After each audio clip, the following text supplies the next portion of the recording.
and welcome to our lesson on inserting illustrations and tables into a presentation. So we're going to start with Office 2010 with PowerPoint, and we're going to look at how to insert pictures and illustrations. Now, pictures and illustrations are very important when it comes to presentations. We definitely are better at analyzing and interpreting visual information than written information. So as far as possible, if you can put in a picture onto a slide that's meaningful, obviously, then do that. Just be careful, obviously don't go overboard with the pictures. It has to contribute towards the meaning of the actual presentation. But try to keep your writing to a minimum. So let's have a look at this presentation. So we've got a presentation on a cooking class, and they're going to make green tea ice cream. And I'm sure most people would like to see what this looks like before they attempt making it, not even talking about eating it. So let's quickly insert a picture on our first slide. And to do this, we're going to select Insert. And here you have your images and your illustrations right next to each other. So I'm going to select Picture. And this is going to open up my Windows Explorer, and I'm going to go find my picture that I saved in my folder. So let's quickly go look for the picture. And there's my green tea ice cream picture. I'm going to insert that onto my slide. And obviously now you're going to move the picture around. You're going to edit your picture to actually fit in with your presentation. And you'll see that when you click on your picture, the format tools will light up on your design ribbon or on your ribbon. And here you can do all kinds of stuff. You can add a border to it. You can change the background colors. So you'll need to go through all these options to enhance your picture. You don't have to go through all of them, but it's nice to go through everything once so that you know exactly what Office can actually do with this picture. So you don't just have to insert it and leave it like that. Right, then also, if you go back to Insert, you can insert your pictures from Clip Art. So that's pictures that is built into Office 2010. So you can go have a look through the libraries and insert some of their pictures. And then Insert Screenshot is an amazing tool. So let's say you find something on the internet that you want to use. I'm just going to use our other presentation. So let's imagine I wanted to use this picture, right? But for some other reason, I'm struggling to get it copied or saved onto my memory stick. All you need to do is you need to go to Insert Screenshot, okay, and then select Screen Clipping. What that's going to do is going to open the previous window that you had open. I'll show you Screen Clipping. So it's going to open my other presentation. It's going to put like a gray overlay over your picture.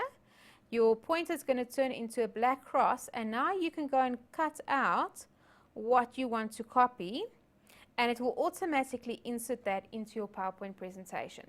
This also works in Word and the other Office applications as well, and it is a time saver.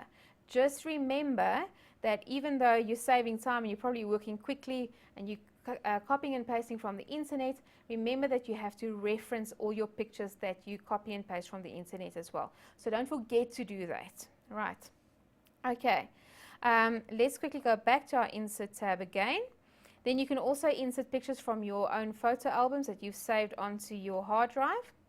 You can insert shapes, any kinds of shapes. Okay, you've got hearts and smiley faces. You even have some of the equation shapes down here. So have a look at that. You can insert that anywhere where it would be appropriate in your PowerPoint presentation to make it slightly more interesting. Then you can also add smart art, and we went through this in the Word sections as well. So you could, it's basically like they've taken all the shapes and they've just put it into a layout for you, and you can change that layout if you wanted to. So you can do a cycle or a hierarchy, or anything that would be appropriate, once again, to your presentation. Okay, I'm not going to insert that now.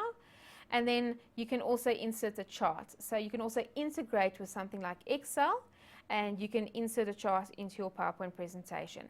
And that's obviously the idea. If you're doing a budget for a company, instead of having all the lines written down there, you would rather show them a chart, and that would be perfect to put into your PowerPoint presentation.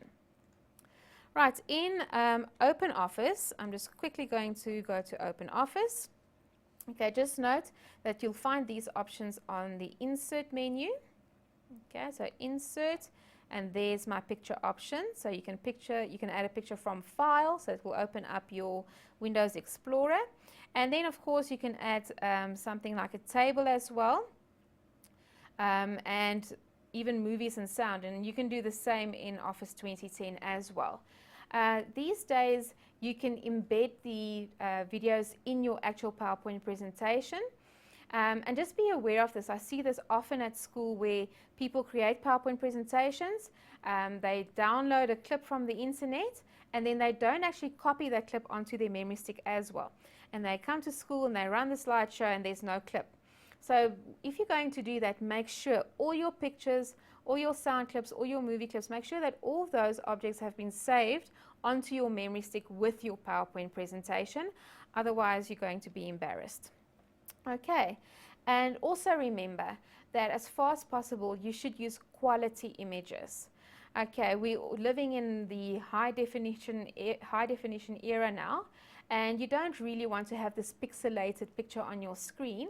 So make sure that when you copy your pictures, it's of good quality and that it doesn't look slightly blurred. Right, and that concludes our lesson on inserting illustrations and tables into presentations.